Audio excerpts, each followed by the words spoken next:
Hello guys, ඔයාලට සුබ දවසක්. ඔයාලට පේනවද මේ මොකද්ද කියලා? වට්ට කැලයක් නේ. එහෙම නිකන් නේ. නෑ මේක මගේ මේ බොන්සයි උද්‍යානය. බලන්න වෙලා තියෙනද? මේ ජපන්නගේ පැල වගේ. ඉන්නකො පෙන්වන්න හොඳලා. මේක මේ අවුරුදු 15ක් විතර වන්න ගඟ රැළ ගහ. ආ ඉතින් ගන්න දෙයක් නෑ තනකොළ ගහ උඩටම ගිහින් තියෙන්නේ. ඊළස් ටික රැස්සත් එක්ක ඉතින් බලන්න බැරි වුණා. මේ පේනවනේ කැලේටම ගිහිල්ලා ඔක්කොම. සමහර ගස් නැවිලා, සමහර ගස් අතු හැඩයක් නෑ.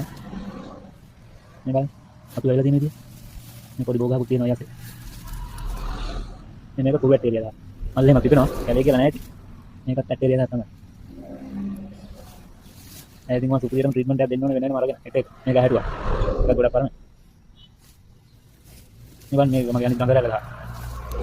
ඇස්සේ තරම කොච්චරද කියනවනම් මේ හැම අත්තකම මුල් පවා පේනවද? හැබැයි ඉතින් ලස්සනයි. මේකත් ගොඩක් පරණ ගහක්. ගාඩන් එක සුපිරියට තිබ්බා. ඇස්සත් එක්කින් සුද්ධ කරගන්න වෙලාවකුත් නෑ මේ දවස්වල. මේක බෝගහ. මේක තියා පරණ ගහ. දැන් ඔක්කොම අප්පාදු ගන්නලා තියෙන්නේ ඒක ගයිස්. ඉන්දියනෝනේ. මේක මේ පුළුන් ගහ. කොට්ටගස් කියන්නේ. ඒක. මම සුපිරි මහනුගයක් වෙනන්නේ ගොඩක් පරණයි. ඇලේ ගස්සේ තියෙන ඉන්න ඔයාලා බලන්න. මේ තියෙන බාන්නේ. පේනවද? මේ කෝච්චියම අවුරුදු 12000ක් පරණයි. සුපිරියටම තියෙන ගහ ඒක. එයාලා දැන් හොඳටම ඔරොත්තු දෙන ඕන පරිසරයක ඉන්න. මේ නුගගස් ටික මහනුග. මේ පොඩි මහනුග. මේක නම් හැටුවා. ඒත් ගොඩක් පරණ ගහ. මේ සෙට් එකම හැටුවා. මේක හැටු. මේක ජපන්නර්ලි එකක් මගේ. මේක මද ප්ලාන්ට් එකක්. ඉතින් ගයිස් ඔන්නෝක තමයි ප්‍රශ්නේ ඉතින්. දැන් මම මේ ගහින් ගාට වෙන වෙනම අරගෙන ලස්සන සුද්ධ බුද්ධ කරලා කප්පාදු කරලා ඔක්කොම කරලා මම ආයෙ වීඩියෝ එකක් දාන්නම් ගයිස්.